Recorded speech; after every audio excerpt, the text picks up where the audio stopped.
Ngeri, Presiden FIFA ucapkan selamat ultah ke Erick Thohir. Presiden Induk Sepak Bola Dunia FIFA, Gianni Infantino, tak luput memberikan ucapan istimewa kepada Ketum PSSI Erick Thohir yang berulang tahun ke-53 kemarin. Infantino mengatakan, Erick merupakan teman sekaligus pemimpin yang baik.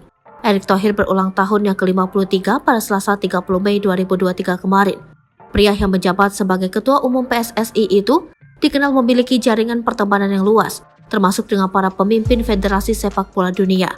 Tak ayal, ulang tahun Erick menjadi momen yang spesial karena mendapatkan doa dari para tokoh sepak bola internasional. Infantino pun turut memberikan ucapan istimewa kepada mantan Presiden Inter Milan tersebut.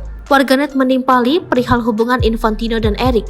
Video tersebut dianggap menjadi bukti kedekatan kedua sosok yang kini sama-sama menjadi anggota International Olympic Committee tersebut. Lebih lanjut, Infantino mendoakan Erick Thohir menjadi pribadi yang lebih baik di ulang tahunnya yang ke-53. Orang nomor 1 di FIFA itu pun tidak sabar untuk bertemu dengan Erick dalam waktu dekat.